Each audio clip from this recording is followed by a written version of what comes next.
Istilah hukum perdata pertama kali diperkenalkan oleh Profesor Dejoyo Diguno sebagai terjemahan dari Bugerliger. Hukum perdata dalam arti sempit adalah lawan dari hukum dagang, sedangkan hukum perdata dalam arti luas adalah hukum pokok yang mengatur tentang kepentingan pribadi atau lawan dari pidana. Istilah perdata dicantumkan pertama kali dalam Konstitusi RIS pada pasal 15 ayat 2, pasal 144 ayat 1, pasal 156 ayat 1, dan pasal 158 ayat 1, serta UUDS yang dicantumkan dalam pasal 15 ayat 2, pasal 101 ayat 1, dan pasal 106 ayat 3. Hukum perdata dibagi menjadi dua, yakni hukum perdata material dan formal. Perdata material lazim disebut hukum perdata yang dikenal dengan istilah civil law, merupakan hukum yang mengatur tentang masalah-masalah yang berkaitan dengan hak-hak warga negara atau perseorangan. Disebut hukum acara perdata, yaitu yang mengatur bagaimana cara seseorang mempertahankan haknya apabila dilanggar oleh orang lain. Hukum perdata menurut para ahli yakni 1. Soebekti. Hukum perdata adalah segala hukum pokok yang mengatur kepentingan-kepentingan perseorangan. Sri Swedoi. Hukum perdata adalah hukum yang mengatur kepentingan antara warga negara perseorangan dengan warga negara perseorangan yang lain. Dan Van Dune, hukum perdata adalah suatu peraturan yang mengatur tentang hal-hal yang sangat esensial bagi kebebasan individu. Hukum perdata merupakan hukum yang mengatur hubungan hukum antara orang satu dengan orang yang lain dalam masyarakat yang menitikberatkan kepada kepentingan perseorangan. Unsur hukum perdata adalah adanya kaidah hukum, mengatur hubungan antara subjek hukum satu dengan yang lain, bidang hukum yang meliputi hukum orang, keluarga, benda, waris, perikatan, serta pembuktian dan kadaluarsa. Sedangkan substansi yang diatur dalam hukum perdata adalah hubungan keluarga dan manusia. Sumber hukum perdata dibagi menjadi 4 macam, yakni KUH Perdata, Traktat, Jurisprudensi, dan Kebiasaan. Dan dibagi lagi menjadi 2 macam, yakni sumber hukum perdata tertulis dan tidak tertulis. Objek hukum perdata adalah segala sesuatu yang berada di dalam pengaturan hukum dan dapat dimanfaatkan oleh subjek hukum berdasarkan hak dan kewajiban yang dimilikinya atas objek hukum yang bersangkutan. Subjek hukum perdata adalah segala sesuatu yang berada di dalam pengaturan hukum dan dapat dimanfaatkan oleh subjek hukum berdasarkan hak kewajiban yang dimiliki atas objek hukum yang bersangkutan, yang dibedakan menjadi manusia dan badan hukum.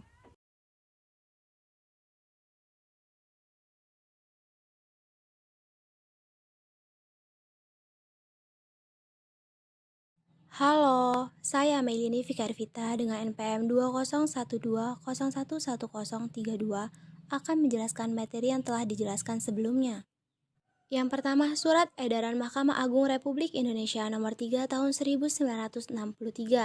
Berdasarkan gagasan Menteri Kehakiman Dr. Soeharjo SH ini, Mahkamah Agung Republik Indonesia tahun 1963 mengeluarkan Surat Edaran Nomor 3 Tahun 1963 yang ditujukan kepada semua ketua pengadilan negeri di seluruh Indonesia.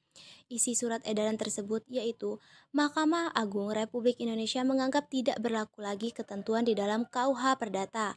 Antara lain pasal-pasalnya adalah: yang pertama, pasal 108 dan 110 BW tentang wewenang seorang istri untuk melakukan perbuatan hukum dan untuk menghadap di muka pengadilan tanpa izin atau bantuan suaminya.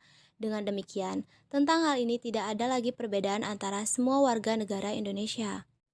2. Pasal 284 ayat 3 KUH Perdata mengenai pengakuan anak yang lahir di luar perkawinan oleh perempuan Indonesia asli. Dengan demikian, pengakuan anak tidak lagi berakibat terputusnya hubungan hukum antara ibu dan anak, sehingga tentang hal ini juga tidak ada lagi perbedaan antara semua warga negara Indonesia. Yang ketiga, pasal 1682 KUH Perdata yang mengharuskan dilakukannya suatu penghibahan dengan akta notaris. Yang keempat, pasal 1579 KUH Perdata yang menentukan bahwa dalam hal sewa-menyewa barang, pemilik barang tidak dapat menghentikan penyewaan dengan mengatakan bahwa ia akan memakai sendiri barangnya, kecuali apabila pada waktu membentuk persetujuan sewa-menyewa ini dijanjikan diperbolehkan.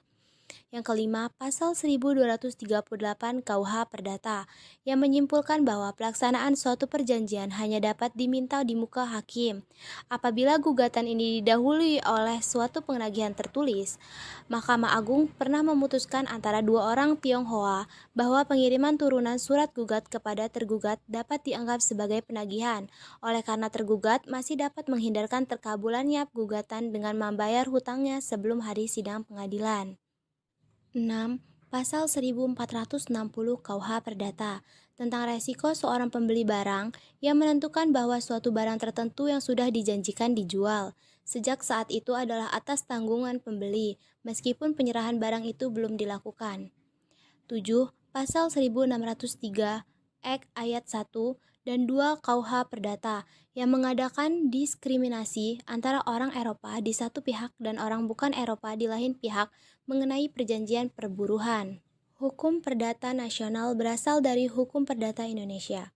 Hukum Perdata Indonesia adalah hukum perdata yang berlaku dan diberlakukan di Indonesia. Hukum perdata yang berlaku di Indonesia meliputi juga hukum perdata barat dan hukum perdata nasional. Hukum perdata barat adalah hukum bekas peninggalan kolonial Belanda yang berlaku di Indonesia berdasarkan pasal 2 Aturan Peralihan Undang-Undang Dasar 1945, misalnya BW atau KUH Perdata. Hukum perdata nasional adalah hukum perdata yang diciptakan pemerintah Indonesia yang sah dan berdaulat. Hukum perdata barat sebagian sesuai dengan sistem nilai budaya Pancasila. Hukum perdata barat yang sesuai dengan sistem nilai budaya Pancasila dapat dan bahkan telah diresepsi oleh bangsa Indonesia. Oleh karena itu, ia dapat diambil alih dan dijadikan bahan hukum perdata nasional.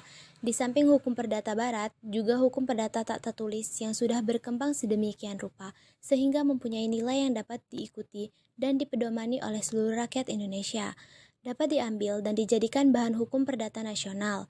Untuk mengetahui hal ini, tentunya dilakukan penelitian lebih dahulu terutama melalui jurisprudensi.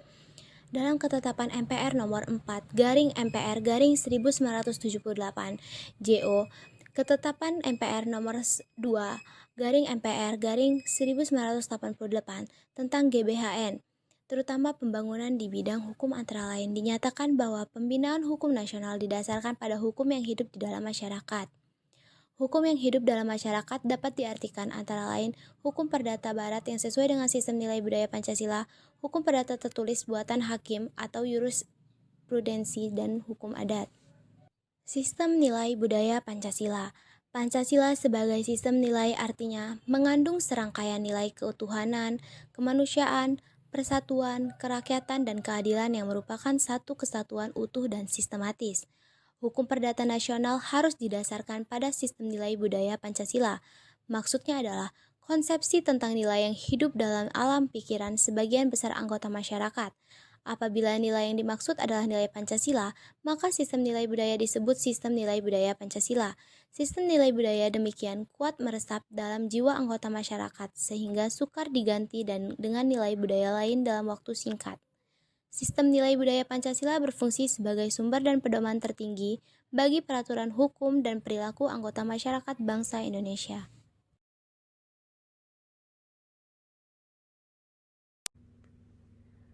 Assalamualaikum warahmatullahi wabarakatuh. Saya Aulia Fasyara Sidin dengan NPM 20120111052 akan melanjutkan materi pada hukum perdata kali ini. SEMA nomor 3 tahun 1963. Jadi pembentukan SEMA sendiri itu berasal dari wewenang Mahkamah Agung untuk meminta keterangan dan memberikan petunjuk kepada pengadilan di semua peradilan di bawahnya. Nah, terbitnya surat edaran Mahkamah Agung ini nomor 3 tahun 1963 tentang gagasan menganggap Burgerlich Wetboek tidak sebagai undang-undang. SEMA nomor 3 tahun 1963 kemudian menyatakan bahwa MA menganggap pasal 1238 KUH Perdata yang menyimpulkan bahwa pelaksanaan suatu perjanjian hanya dapat diminta di muka hakim apabila gugatan ini didahului dengan suatu penagihan tertulis atau tidak berlaku lagi. Namun melihat argumentasi pada SEMA, pada dasarnya tidak memiliki kekuatan untuk mengubah atau membatalkan undang-undang seperti KUH Perdata. Dengan demikian, pasal 1238 KUH Perdata tetap berlaku dan memiliki kekuatan hukum mengikat. Untuk materi pada hukum perdata nasional berasal dari hukum perdata Indonesia sendiri. Jadi sebenarnya istilah hukum perdata di negara Indonesia mulanya dari bahasa Belanda, yaitu Burgerlijk Recht, yang sumbernya pada Burgerlijk Wetboek, atau dalam bahasa Indonesianya disebut dengan Kitab Undang-Undang Hukum Perdata atau KUH Perdata. Sejarah mengenai perkembangan hukum perdata yang berkembang di Indonesia, bahwa hukum perdata tertulis yang berlaku di Indonesia merupakan produk hukum perdata Belanda yang diberlakukan atas dasar asas konkordansi, yaitu hukum yang berlaku di negeri jajahan, yaitu Belanda, yang sama dengan ketentuan yang berlaku di negeri penjajah.